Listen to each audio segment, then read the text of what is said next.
जय श्री कृष्ण दोस्तों, राधे राधे। ऋतु भक्ति चैनल में आप सबका स्वागत है। आज श्रीमद् भागवत महापुराण में हिरण्याकशिपु और हिरण्याक्ष का जन्म तथा हिरण्याक्ष की दिग्विजय। श्री मैत्री जी ने कहा, विदुर जी, ब्रह्मा जी के कहने से अंधकार का कारण जानकर देवताओं की शंका निवृत्त हो गई और फिर वे सब स्वर्गलोक को लौट आए।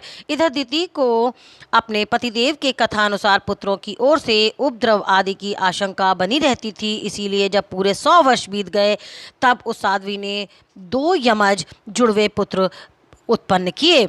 उनके जन्म लेते समय स्वर्ग, पृथ्वी और अंतरिक्ष में अनेकों उत्पात होने लगे, जिनसे लोग अत्यंत भयभीत हो गए। जहाँ तहाँ पृथ्वी और पर्वत कांपने लगे, सब दिशाओं में दाह होने लगा, जगह जगह उल्कापात होने लगा, बिजलियां गिरने लगी और आकाश में अनिष्ट सूचक धूमकेतु, पुंचल तारे दिखाई देने लगे।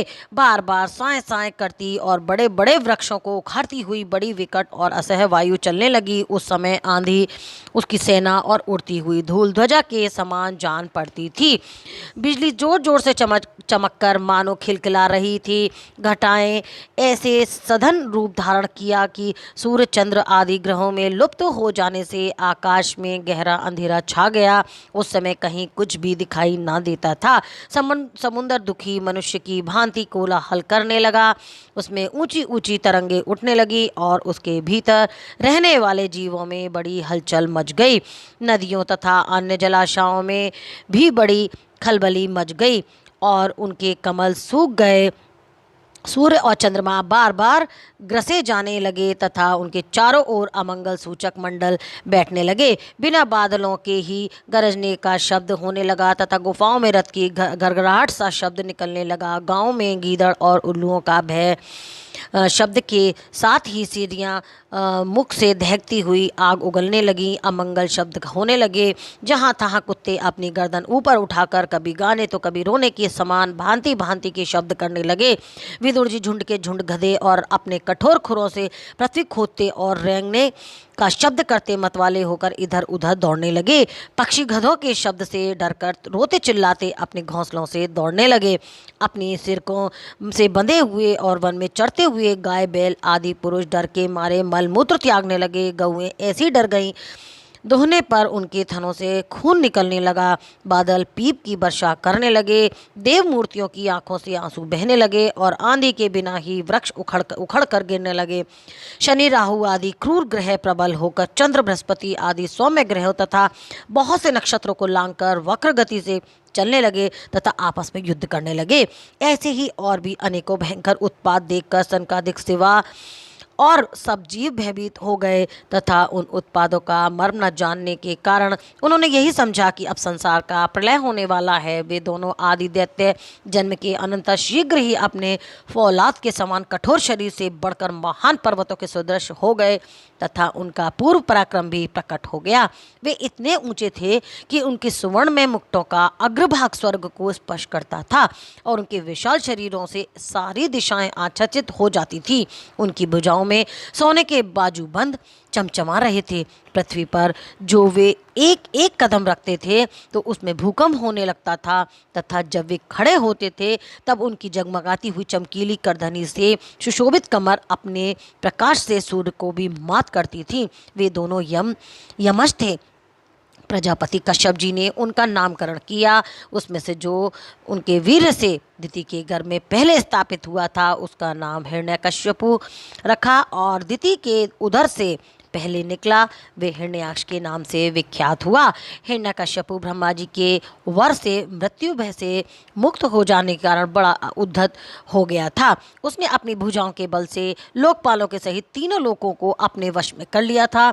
वे अपने छोटे भाई हिरण्याक्ष को बहुत चाहता था और वह भी सदा अपने बड़े भाई का प्रिय कार्य करता रहता था। एक दिन हिरण्याक्ष हाथ में गदा लिए युद्ध का अवसर ढूंढता हुआ स्वर्गलोक में जा पहुंचा।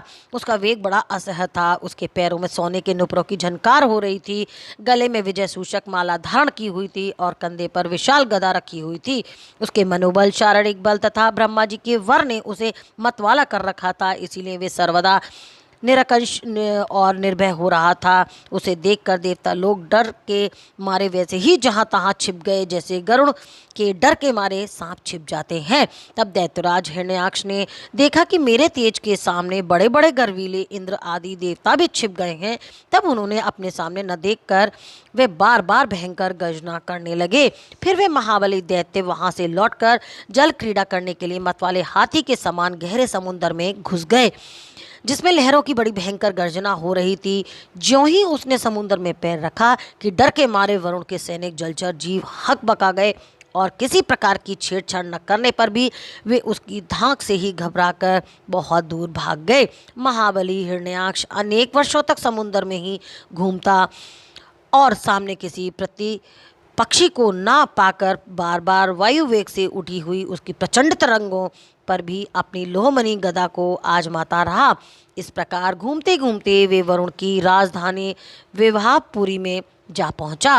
वह पाताल लोक के स्वामी जलचरों के अधिपति वरुण जी को देखकर उसने उनकी हंसी उड़ाते हुए नीच मनुष्य की भांति प्रणाम किया और कुछ मुस्कुराते हुए व्यंग से कहा, महाराज मुझे युद्ध की भिक्षा दीजिए। प्रभु आप तो लोकपालक राजा और बड़े कीर्तिशाली हैं। जो लोग अपने को बांका वीर समझते हैं उनके वीर मत को भी आप चूर्ण कर चुके हैं और पहले एक बार आपने संसार में के समस्त दैत्य दानवों को जीतकर राजसूय यज्ञ भी किया था।